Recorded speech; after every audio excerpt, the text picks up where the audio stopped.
Hello students, welcome to my new video. Today we will discuss this question, organic chemistry question. Which one of the following has most nucleophilic nitrogen? Okay, question is which one is most nucleophilic nitrogen in these compounds? यहाँ पे चार option आपके पास में है. Number one, ये देखिए, number one है आपका पिरिडीन. सेकेंड आपको दिया हुआ है pyrrole. C is this one is acetanilide and this D one is aniline. Question आपको न्यूक्लियोफिलिक नाइट्रोजन को आइडेंटिफाई करना है कि इनमें सबसे ज़्यादा न्यूक्लियोफिलिक नाइट्रोजन, एक एक नाइट्रोजन सभी में है, one nitrogen nitrogen nitrogen nitrogen nitrogen. तो nucleophilic nitrogen means it contains more electron. एक तो more electron, it means more electron density on it. more electron density. Electron density आपकी क्या होनी चाहिए उस नाइट्रोजन पे? ज़्यादा होनी चाहिए.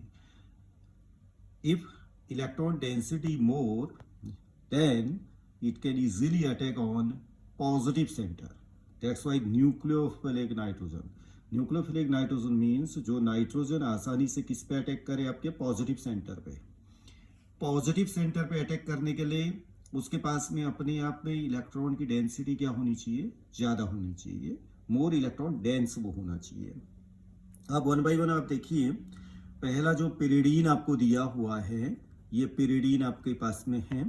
इसमें जो lone pair available on nitrogen, वो क्या है आपका?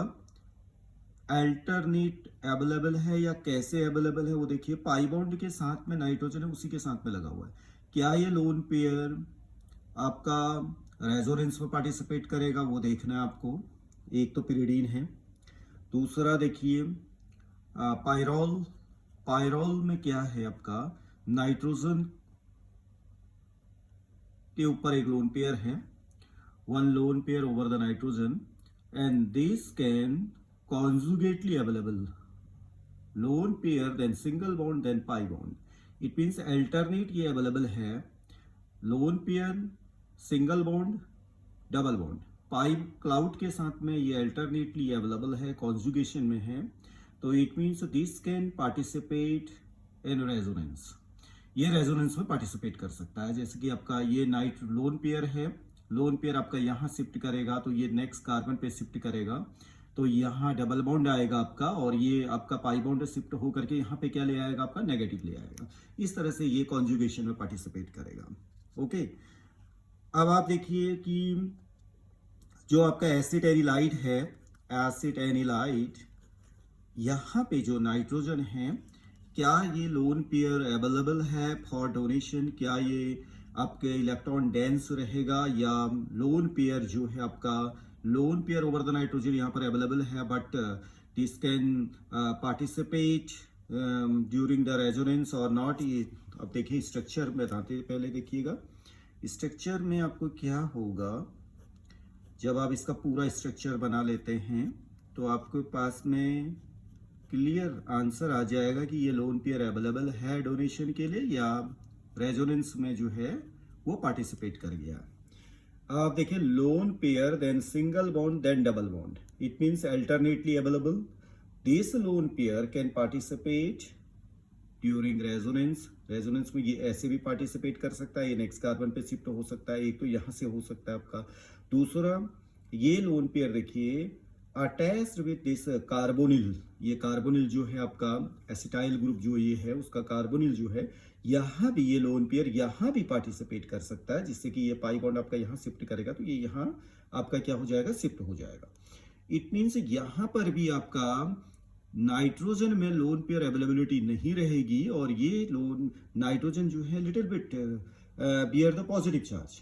यहाँ पर थोड़ा सा आपका क्या रहेगा? पॉजिटिव की डेंसिटी यहाँ पर आ सकती है due to the participation of this lone pair during resonance.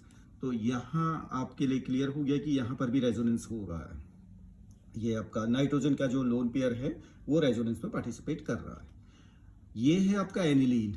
Aniline, this one is well known, तो आपको पता ही है इसमें नाइट्रोजन के ऊपर जो लोन पेयर है ये रेजोनेंस में यहाँ पर पार्टिसिपेट कर रहा है, और जिससे कि जो है आपका बेंजीन रिंग में इलेक्ट्रॉन की डेंसिटी आपकी क्या हो रही है, बढ़ रही है।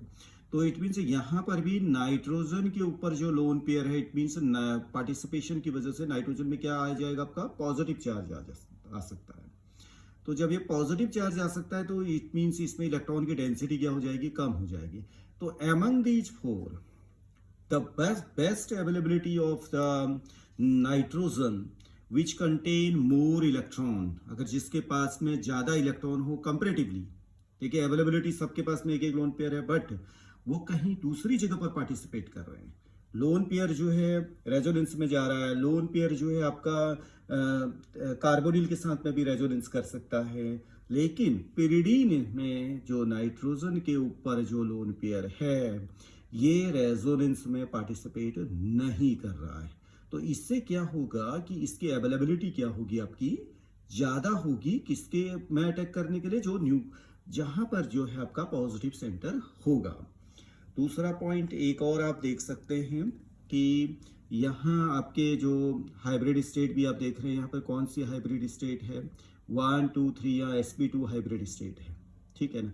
हाइब्रिड स्टेट को देख के भी आपको आइडिया लग सकता है, बट उससे बेटर है कि आप जो है इसमें रेजोनेंस को आप देखें। रेजोनेंस को देख करके जो है आपके चांस बढ़ जाते हैं, क्योंकि हाइब्रिड स्टेट आपकी यहाँ भी sp2 है। कुछ बच्चे कहते हैं कि हाइब्रिड स्टेट को देख करके पता लगाएं, तो उससे ये पता नहीं चलेगा कि आपके लोन पेयर की अवेलेबिलिटी है या नहीं है। आप ये देखिए कि लोन पेयर का पार्टिसिपेशन रेजोनेंस में अगर है तो अवेलेबिलिटी उसकी दूसरे के लिए कम हो जाएगी। अगर वो लोन पेयर रेजोनेंस में पार्टिसिपेट नहीं कर रहा है तो अवेलेबिलिटी दूसरे के लिए ज्यादा रहेगी। पार्टिसिपेट कर रहा है तो अवेलेबिलिटी कम कर दीजिएगा, पार्टिसिपेट नहीं कर रहा है तो दूसरे के लिए अवेलेबल है। तो it means nucleophilic nitrogen means ये कहाँ पे अटैक करेगा, पॉजिटिव पे अटैक करेगा। तो उसके लिए यहाँ क्या चाहिए, आपको इलेक्ट्रॉन चाहिए। इलेक्ट्रॉन चाहिए तो वो आपको यहाँ पे एमंग दीज फोर में पिरिडीन के पास में सबसे ज्यादा होंगे, क्योंकि नाइट्रोजन के लोन पेयर अवेलेबल रहेंगे। ये अवेलेबल नहीं होंगे इसके लोन पेयर, इसके लोन पेयर भी अवेलेबल नहीं होंगे, इसके लोन पेयर भी अवेलेबल नहीं होंगे। तो पिरिडीन के लोन पेयर की अवेलेबिलिटी की वजह से, देखिए लोन पेयर सभी में दिख रहे हैं। कुछ बच्चों को ये भी कंफ्यूजन रहता है कि लोन पेयर तो सभी में है, लेकिन अवेलेबिलिटी भी है। केवल होने से नहीं होगा, उसको डोनेट करने से भी होगा, क्योंकि लोन पेयर तो है ही सभी में, ठीक है ना। लेकिन उसका किसी दूसरे में पार्टिसिपेशन होगा तो अवेलेबिलिटी क्या हो जाएगी, आपकी कम हो जाएगी। That's why the answer of this question is pyridine. Okay, thank you.